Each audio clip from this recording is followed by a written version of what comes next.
Salut. Tu rages ou pas?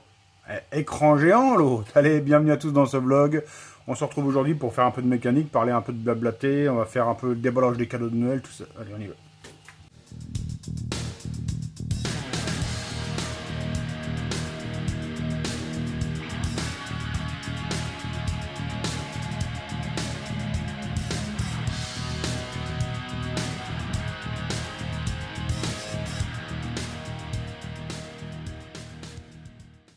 Voilà, donc je commence ce vlog en te présentant mon nouvel écran. 80 cm pour le banc d'essai, bah, c'est juste nickel, hein, pile en face du véhicule installé pour les essais. Donc grand merci à toi de m'avoir offert ça, Frisé, Freeman, hein, tu l'appelles comme tu veux. Plus le câble HDMI, hein, parce que j'avais même pas le câble HDMI. Allez, merci à toi. Voilà, puis vu que j'ai été sage, hein, le Papa Noël, il m'en a amené des autres. Alors voilà, alors ça c'est un abonné hein, qui m'a envoyé ça, une bouteille de bourre-pif. Ça c'est merci. Dans son colis, j'ai aussi reçu ça, des gâteaux, parce qu'il sait que j'aime bien la bouffe. Et comme il sait que j'aime vraiment bien la bouffe, et ben il m'a encore envoyé les autres gâteaux. Allez, merci à toi pour tout ça. Ça, c'est un outil pneumatique, hein, tu vois, une sorte de Dremel pneumatique. Ça, je l'ai reçu un peu avant. Merci hein, à toi pour m'avoir envoyé ce truc-là. Ça va aussi bien m'aider dans mes préparations. Allez, on va avancer tout de suite. Là, je vais aller nettoyer en fait le Cartier Toufa 70. On va enfin s'y mettre. Donc, je vais le nettoyer et on se retrouve après sur l'établi. Allez, je sais pas si je dois te situer un peu là où on en est. Je sais pas si tu te rappelles, ça doit faire presque pas loin de 10 jours maintenant ou une semaine, enfin bref. On avait attaqué le remontage d'un moteur 70 phases, donc j'avais laissé de côté, j'étais passé à autre chose, j'avais des trucs à faire. Alors si tu veux, il m'avait livré le moteur complet, marché pour le bordel, enfin il n'y avait pas de puissance, qu'est-ce qui s'était passé? L'axe de piston était cassé, on avait vu ça au démontage, je sais pas si tu te rappelles, il y a un bon moment. Et donc voilà, il m'avait renvoyé un jeu de carter aussi, parce que là je sais pas si tu vois, mais en dessous ça avait été ressoudé, et donc il m'avait dit, moi vu que c'est pour faire de la compétition, on va repartir sur une bonne base. Il m'a renvoyé un jeu de carter, on avait fait ça ensemble la semaine passée en gros. Donc voilà, tu vois, je viens de faire la préparation, enfin j'ai fait ça la semaine passée, la préparation, les usinages, le sablage, voilà c'est propre. Bon je vais pas sabler dehors, hein, c'est un moteur de piste, c'est pas non plus du tuning. Voilà, donc là on repart là-dessus. Alors là, ce que je te propose, bah, je vais te mettre un petit timelapse, moi je le referme et on se retrouve après.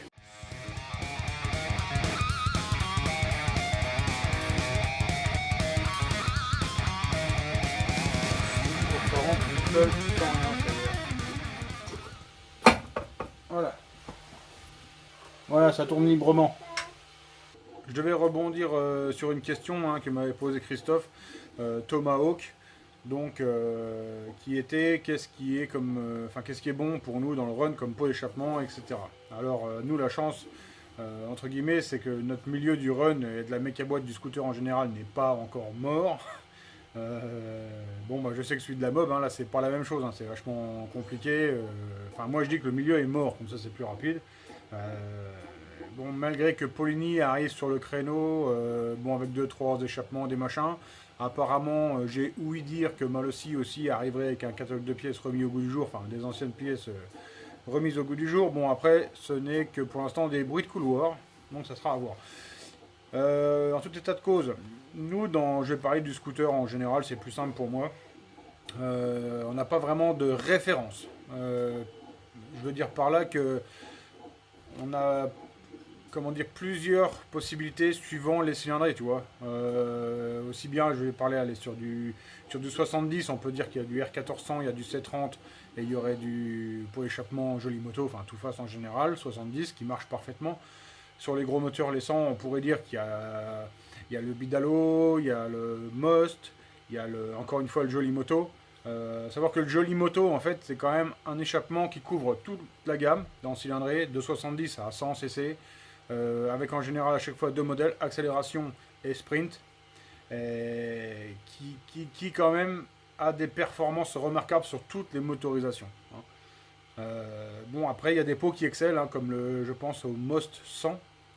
Ce pot-là, il est très très bon, limite le meilleur en fait sur tous les gros moteurs hein, en ce moment. Après, peut-être qu'il sera dépassé. Là, je sais qu'il y a Fast qui vient de sortir, Fast qui vient de sortir un nouvel échappement pour son nouveau cylindre. Ça se trouve, il est meilleur. Enfin bref, ils sont encore en train de se tirer la bourre. Du coup, on a encore des super produits sur les échappements. Voilà. Je sais pas si ça répond à ta question, mais tout ça pour dire que nous, on a encore la chance d'avoir une peeling gamme, elle est énorme, quoi. Enfin, voilà. Allez, c'est tout. Donc, je vais ressauter encore sur une de tes vidéos. Hein, je saute dessus, alors imagine le choc. On va aller regarder un truc sur les hauts moteurs.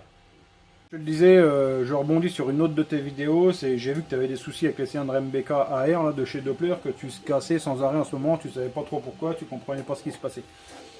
Alors, il n'y a pas de solution, hein. Si jamais tu serres aux quatre coins des goujons, c'est que ton cylindre il est trop tassé, tu n'as plus assez de jeu cylindre piston, forcément il coince aux quatre coins.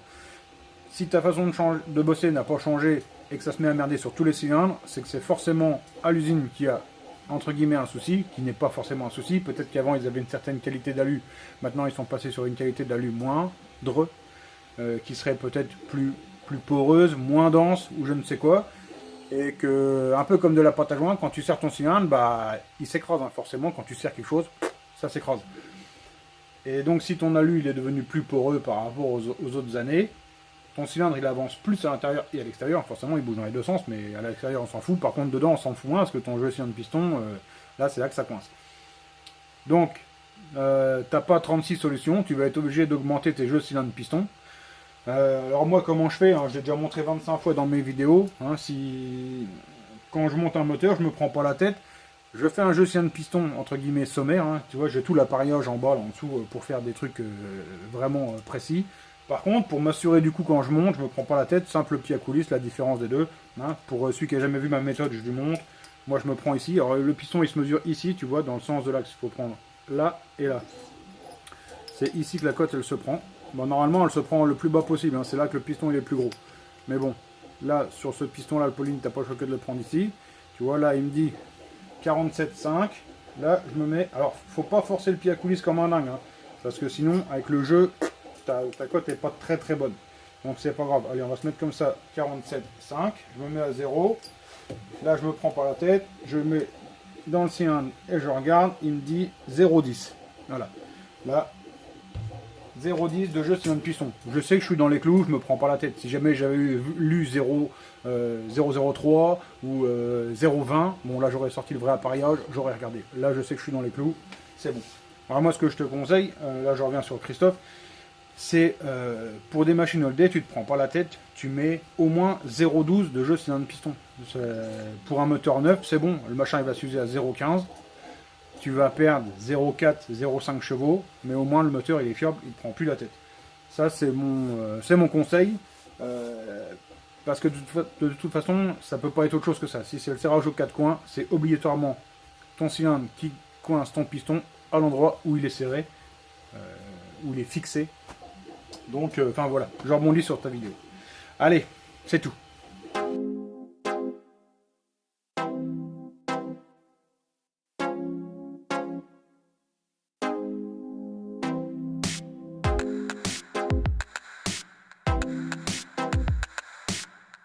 Allez, on va faire un petit placement produit, quelque chose que j'aime pas forcément faire, mais bon, je le fais, sinon tu sauras pas que ça existe. Oh la vache, la nouveauté de dingue. Alors, si tu veux, j'ai acheté une imprimante 3D, ça tout le monde le sait maintenant. C'est pour faire quoi? C'est pour faire des pièces dans un avenir assez lointain encore. D'ores et déjà, aujourd'hui, là, je te propose une plaque, tu vois, qui sert à boucher le trou du démarreur. Tu vas me dire, ouais, super, il y en existe 25 modèles. Ok, ça, je le sais. Par contre, j'ai essayé de repenser un peu le truc sous 3 critères. Hein. Bon, forcément, boucher le démarreur, ça, premier des critères, c'est logique. Deuxième critère, pour moi qui fait, moi et mon équipe, et dans le monde dans lequel je suis du run, on cherche le poids. Et donc là, par rapport aux solutions les plus légères qui sont sur le marché, on arrive encore à diviser le poids par 5. Bon, tu vas me dire, oui, super, il y a 30 grammes de gagné, mais 30 grammes sur une bidouillerie comme ça, c'est toujours pas trop mal. Et le dernier critère de recherche, c'était un truc qui soit à peu près joli. Donc là, tu vois, j'ai essayé de te faire un aspect un peu glossy. Donc c'est pas facile à faire à l'impression 3D. Mais bon, j'ai été balèze, j'ai réussi. Alors, le premier critère, on l'a vu, hein, c'est jamais qu'une plaque qui vient boucher le trou du démarreur. Ici, derrière, tu as un épaulement qui va te servir, en fait, ça rentre un peu en force dans le trou du démarreur d'origine. Tu mets tes deux vis, ça tient. Au niveau du poids, hein, mon critère de prédilection, alors là, on divise par 5 le poids, je te l'ai dit. Là, on arrive l'ensemble complet qui est livré avec ses visseries. Là, c'est de la visserie en alu, tu vois. C'est des vis qui m'ont coûté une fortune, mais bon, c'est pas grave, hein, on est là pour gagner du poids. Même si on gagne 1 gramme sur une vis, on prend. Et le dernier point, l'esthétique, l'esthétique c'est de l'esthétique. Et il y a un point sur lequel il y a un dernier point sur lequel aussi je voulais revenir, c'est que quand on enlève sur son nitro, son démarreur, d'origine ici, il y a la roue à l'intérieur, hein, tu le sais, la roue crantée du démarreur, qui va tourner la roue libre. Quand on enlève ça, l'axe dedans, là d'origine, tu as une petite languette en acier, et tu as un bec qui vient tenir l'axe. Alors, c'est très rare, mais ça peut arriver que ici l'axe se sauve dans la variation. Moi, je l'ai déjà vu. Donc, méfiance quand même. Que tu aies ma solution ou pas, moi je te conseille de l'enlever. Hein. Tu vois, par derrière ici, tu viens juste pousser avec un chasse. Là, tu pousses, clac, et là ici, l'axe il s'enlève.